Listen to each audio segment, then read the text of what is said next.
Welcome to the Shed. I'm the voice inside your head, and today I'm going to show you how to program and play grooves in a compound meter using Soundtrap. So compound meter is when you're taking the beat and you are splitting it into 3 equal parts. So we're going to do an example in 12/8, and we're going to program it first. So I'm going to add in a drum track, and I'm going to change the instrument right away to like just a regular acoustic drum pattern. So the first step to being able to program something in compound meter is to change your grid to an 8th note triplet.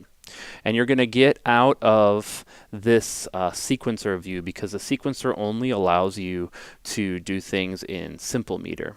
But you can create your own sequencer. So I'm going to zoom in into one measure. Zoom, zoom, zoom, zoom, zoom. Come on, zoom, zoom, zoom. And see what happens. When I got really close, you could see the beats being divided into 3 equal parts. So if I'm in 12/8, I have 1, 2, 3, 4, 5, 6, 7, 8, 9, 10, 11, 12. Or if I'm in 4/4 time, I have 1 pull at 2 pull at 3 pull at 4 pull at. So we can, I'm going to set my metronome a little slower. We can set this to loop one measure, and now we've created like a sequencer here. So I have my, it's a tom, I want it to be a bass drum. Gotta go a little lower there. Okay, so I have my bass drum on beats 1 and 3. I have my snare on beats 2 and 4.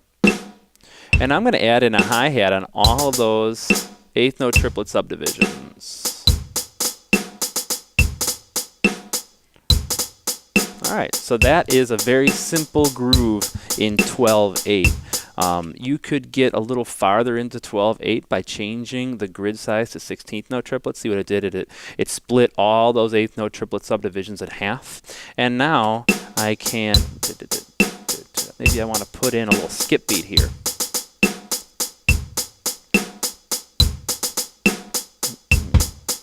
Maybe I want to put in a little bass drum there.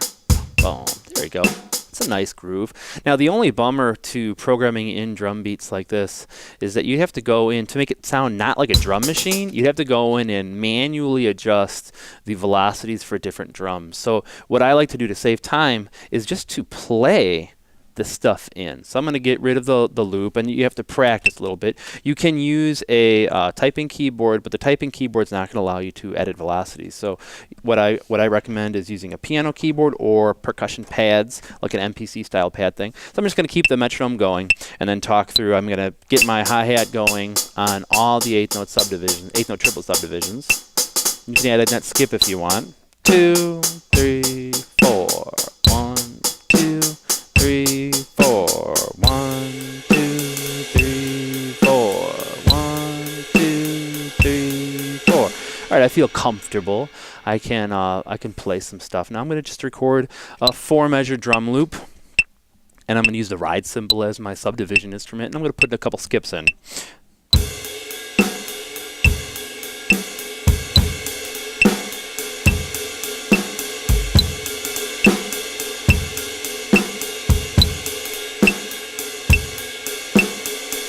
Alright, there's my 4 measures. Now when I go to quantize, I'm going to quantize to the 16th note triplet.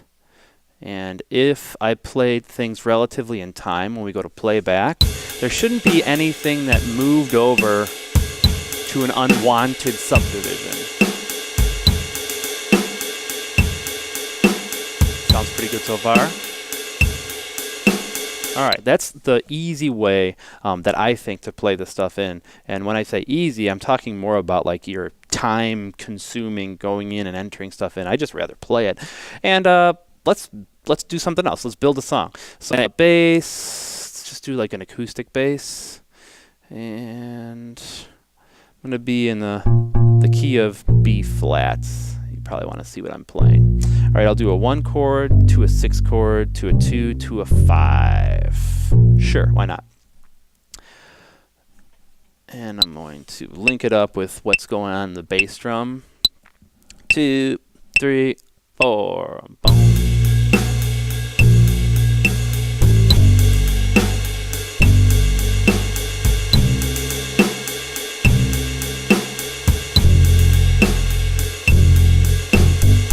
Okay, and then I did a little walk up there. Quantize it. And I didn't do any skips, so I'm just going to do the 8th note triplet. And I'm going to take this phrase and repeat it 4 times. Highlight both of them, repeat it. 1, 2, 3, 4. And a bit. I don't need that bit. And what kind of instrument do I want? Sure, I'll just do a piano. And we'll go to record. You need to be able to see this.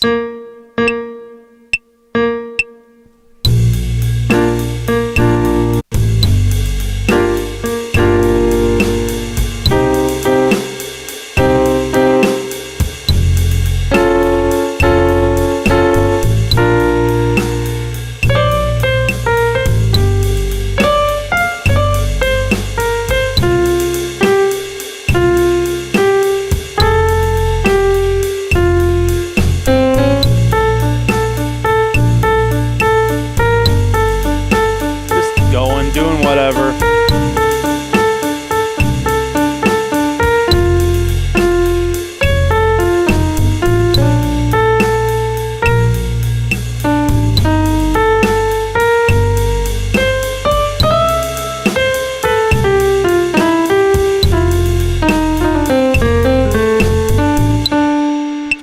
All right, a bunch of trash, but whatever. And now I have something in 12/8.